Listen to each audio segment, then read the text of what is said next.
ನಾನು ಎಕ್ಸಾಮಲ್ಲಿ ಫೇಲ್ ಆಗಿರೋ ವಿಷಯನ ಅಪ್ಪನಿಗೆ ಹೇಳಿದೆ ತುಂಬ ದೊಡ್ಡ ತಪ್ಪು ಮಾಡಿಬಿಟ್ಟೆ. ಅವ್ರು ನನ್ನ ಮೇಲೆ ಎಷ್ಟು ಬೇಜಾರು ಮಾಡ್ಕೊಂಡಿದ್ದಾರೆ. ಅವ್ರ ಮೇಲೆ ನನ್ನ ಮೇಲೆ ಇಟ್ಟಿದ್ದು ನಂಬಿಕೆನೂ ಹಾಳು ಮಾಡ್ಕೊಂಬಿಟ್ಟೆ.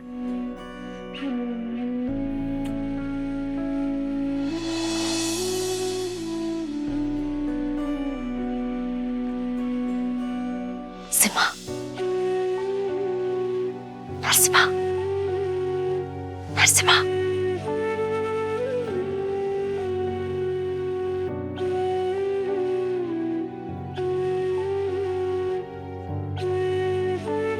ನೀನು ಯಾಕೆ ಬಂದೆ? ನೀನ್ ಓದ್ದೆ ಏನ್ ಮಾಡ್ತಿದ್ಯಾ? ನಾನು ಏನು ಬೇಕಾದ್ರೂ ಮಾಡ್ಕೋತೀನಿ. ಅದೆಲ್ಲ ನಿನಗೆ ಯಾಕೆ? ಮತ್ತೆ ನಾನು ಫೇಲ್ ಆಗಲಿ ಅನ್ನೋ ಆಸೆ ನಾನು ನಿನಗೆ? ಯಾಕೆ ಹಾಗೆ ಹೇಳ್ತಿದ್ಯಾ ಸಿಂಹ? ನೀನು ತುಂಬ ಚೆನ್ನಾಗಿ ಓದಬೇಕು ಅನ್ನೋ ಕಾರಣಕ್ಕೆ ಕಷ್ಟಪಟ್ಟು ಎಲ್ಲಿಂದಲೋ ಹುಡುಕಿ ಈ ಹಳೆ ಕ್ವೆಶ್ಚನ್ ಪೇಪರ್ಸ್ನ ತರಿಸಿದ್ದೀನಿ. ತಗೋ, ಇದನ್ನು ಓದ್ಕೊಂಡ್ರೆ ನಿನಗೆ ತುಂಬ ಹೆಲ್ಪ್ ಆಗುತ್ತೆ. ಬೇಕಾಗಿಲ್ಲ. ನೀನು ಕೊಡೋ ಹಳೆ ಪೇಪರ್ಸ್ನ ಈಸ್ಕೊಂಡು ನಾನು ಪಾಸ್ ಆದೆ ಅನ್ನೋ ಮಾತು ನಾನು ಮತ್ತೆ ಕೇಳೋಕ್ಕಾಗಲ್ಲ. ನಾನು ಅವತ್ತು ಅದನ್ನೇ ಹೇಳಿದ್ದೆ, ಇವತ್ತು ಅದನ್ನೇ ಹೇಳ್ತಿದ್ದೀನಿ. ನಿಯತ್ತಾಗಿ ಎಕ್ಸಾಮ್ ಬರ್ತಿದ್ದೀನಿ ಸಿಂಹ. ನೀನು ಫೇಲ್ ಆಗೋದಕ್ಕಂತೂ ನಾನು ಕಾರಣ ಅಲ್ಲ. ನಾನು ಸತ್ರು ನಿನಗೆ ದ್ರೋಹ ಮಾಡೋಳಲ್ಲ. ಪ್ಲೀಸ್ ನನ್ನ ನಂಬು. ಯಾರು ನಂಬ್ತಾರೋ ಬಿಡ್ತಾರೋಮ್ಮ, ನಾನಂತೂ ನಿನ್ನನ್ನು ನಂಬ್ತೀನಿ ಕಣಮ್ಮ. ಯಾವತ್ತಿದ್ರೂ ನೀನೇ ನನ್ನ ಸೊಸೆ, ಅದನ್ನು ಯಾರೂ ಬದಲಾಯಿಸೋಕ್ಕಾಗಲ್ಲ. ಥ್ಯಾಂಕ್ಸ್ ಅತ್ತೆ. ನೀವು ಯಾವತ್ತೂ ನನ್ನನ್ನು ಬಿಟ್ಕೊಡಲ್ಲ ಅಂತ ನನಗೆ ತುಂಬ ಚೆನ್ನಾಗಿ ಗೊತ್ತು. ಆದರೆ ಏನು ಮಾಡೋದು, ಮಾವ ನಂದೇ ತಪ್ಪು ಅಂತ ಅಂದ್ಕೊಂಡಿದ್ದಾರೆ. ನರಸಿಂಹನ ಮೇಲೆ ಕೋಪನೂ ಮಾಡ್ಕೊಂಡಿದ್ದಾರೆ. ಅವ್ರ ಕೋಪ ತಣ್ಣಗಾಗಬೇಕು, ಹಾಗೆ ನರಸಿಂಹಂಗೆ ನನ್ನ ಮೇಲಿರೋ ಕೋಪ ಕಮ್ಮಿ ಆಗಬೇಕು. ಯೋಚನೆ ಮಾಡಬೇಡಮ್ಮ, ಎಲ್ಲದಕ್ಕೂ ಟೈಮ್ ಅಂತ ಇದೆ. ಖಂಡಿತ ನಿನ್ಗೆ ಒಳ್ಳೇದಾಗತ್ತೆ. ಸರಿ ಅತ್ತೆ. ನರಸಿಂಹ, ಈ ಕ್ವೆಶ್ಚನ್ ಪೇಪರ್ಸ್ನ ಚೆನ್ನಾಗಿ ಓದ್ಕೊ. ಇದು ನೀನು ಓದ್ಕೊಂಡ್ರೆ ನಿನಗೆ ತುಂಬ ಹೆಲ್ಪ್ ಆಗುತ್ತೆ.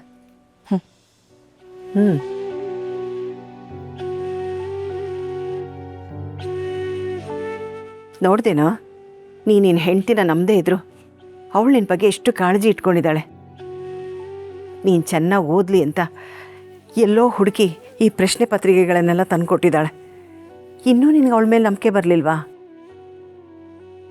ನೋಡು, ಅವಳು ಯಾವಳ ಬಂದಿದ್ದಾಳಲ್ಲ, ಕನ್ನಿಕನ ಪನ್ನಿಕನ, ಅವಳನ್ನ ನಂಬಕ್ಕೆ ಹೋಗ್ಬೇಡ. ಅವಳು ನಿಮ್ಮ ಅಪ್ಪನ ಜೊತೆ ಸೇರಿಕೊಂಡು ಪಾಪ ನನ್ನ ಸೊಸೆ ವಿರುದ್ಧ ಎತ್ಕಡ್ತಿದ್ದಾಳೆ. ಅವಳನ್ನ ಮಾತ್ರ ನಂಬೇಡ ನೀನು, ಆಯಿತಾ?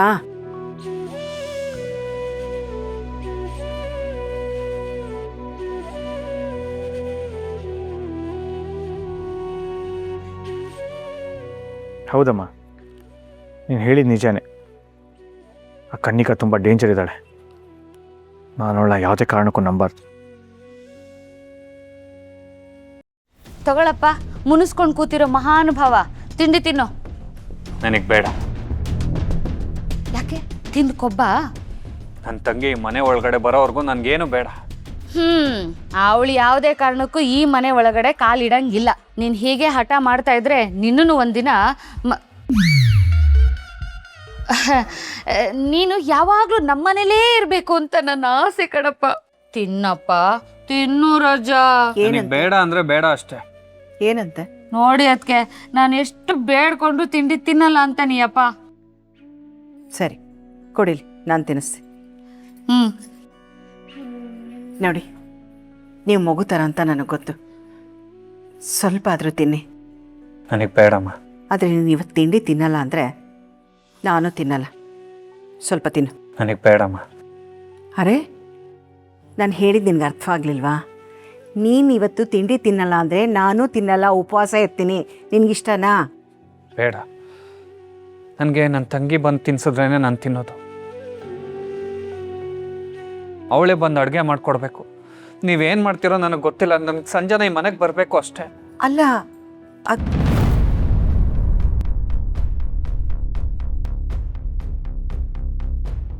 ಅವಳು ತಪ್ಪು ಮಾಡಿರೋದ್ರಿಂದ ಮನೆಯಿಂದ ಆಚೆ ಇದ್ದಾಳೆ. ಅದಕ್ಕೆ ಅವಳನ್ನ ಮನೆಯೊಳಗೆ ಕರೆಸ್ಕೊಳಕ್ಕಾಗಲ್ಲ. ದಯವಿಟ್ಟು ಇದೊಂದು ವಿಷಯದಲ್ಲಿ ಹಠ ಮಾಡಬೇಡ ಕಣಪ್ಪ. ಬೇರೆ ಏನಾದರೂ ಬೇಕಿದ್ದಲ್ಲಿ ಕೇಳು, ನಾನೇ ತಂದು ಕೊಡ್ತೇನೆ. ಅಂದರೆ ನಾನು ಹಠ ಮಾಡಿ ಕೇಳಿದ್ರೆ ಇವ್ರು ಸಂಜನನ ಕರೆಯಲ್ಲ ಅಂತ ಆಯಿತು. ಇರಲಿ, ಈಗ ಬೇರೆ ಏನಾದರೂ ಮಾಡ್ತೀನಿ. ಮೊಹ ಅಪ್ಪ, ಏನ್ರಿ ಈಗಲೂ ನಿಮಗೆ ನಿಮ್ಮ ಹಠನೇ ಮುಖ್ಯ ಅಲ್ಲ. ಮೊದಲು ಏನಾಯ್ತು ಅಂತ ನೋಡಿ, ಇಲ್ಲ ಅಂದರೆ ಹಾಸ್ಪಿಟ್ಲಿಗೆ ಕರ್ಕೊಂಡ್ಬೇಕಾಗತ್ತೆ. ಇಷ್ಟು ಚಿಕ್ಕದಕ್ಕೆಲ್ಲ ಯಾಕೆ ಆಸ್ಪತ್ರೆ? ಸುಮ್ಮನೆ ಹೇಳೋಣ ನೀನು. ನೋಡೆ, ಚಿಕ್ಕದು ದೊಡ್ಡದು ಮುಖ್ಯ ಅಲ್ಲ. ಮನೆ ಮಕ್ಳಿಗೆ ಏನಾದರೂ ಹೆಚ್ಚು ಕಮ್ಮಿ ಆದರೆ ಕಾಳಜಿ ವಹಿಸ್ಬೇಕಾಗಿರೋದು ನಮ್ಮ ಕರ್ತವ್ಯ ಅಲ್ವಾ? ಅದು ಕಾಡು ಮರ,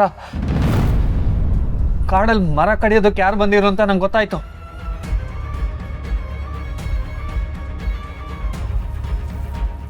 ಏನು ಹೇಳ್ತಿದ್ಯಪ್ಪ? ಹಳೇದೆಲ್ಲ ನಿನಗೆ ನೆನಪಿಗೆ ಬಂತಾ? ಇಲ್ಲ, ಆದರೆ ಆ ಕಾಡಲ್ಲಿ ಮಾತ್ರ ಏನು ನಡೀತು ಅನ್ನೋದು ನನಗೆ ಗೊತ್ತಾಯ್ತು. ಯಾರಪ್ಪ? ಯಾರದು? ಯಾರು ಹೇಳು? ಹೇಳ್ತೀನಿ, ಆದರೆ ಸಂಜನನ್ನ ಈ ಮನೆ ಒಳಗೆ ಕರ್ಕೊಂಡು ಬರಬೇಕು.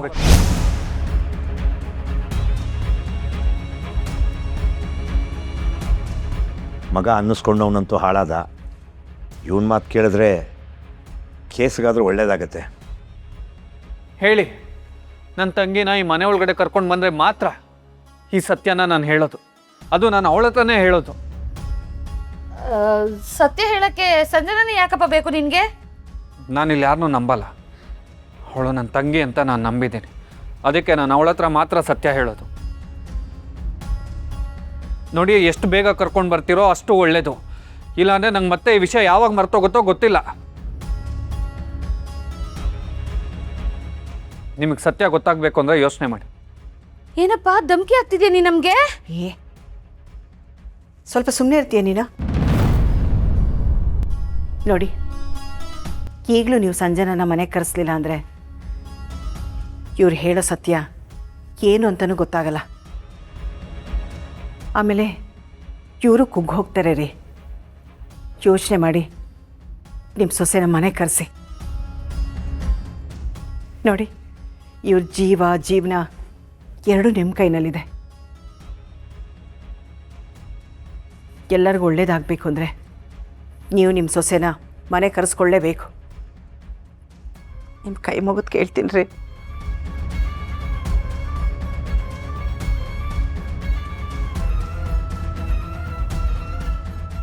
ಆಯಿತು, ನಾನಂತೂ ಅವಳನ್ನ ಒಳಗೆ ಕರೆಯಲ್ಲ. ನೀವ್ಯಾರಾದರೂ ಹೋಗಿ ಕರ್ಕೊಂಬರ್ಬೋದು.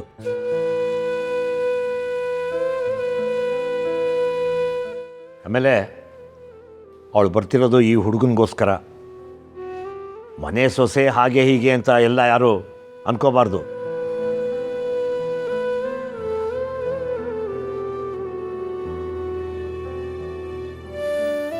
ನೋಡ್ದೇನೋ, ಈಗಲಾದರೂ ನಿಮ್ಮ ಅಪ್ಪನಿಗೆ ಜ್ಞಾನೋದಯ ಆಯಿತು. ಇನ್ನು ಮುಂದೆ ಆದರೂ ನೀನು ಅವಳನ್ನು ಅರ್ಥ ಮಾಡ್ಕೊ.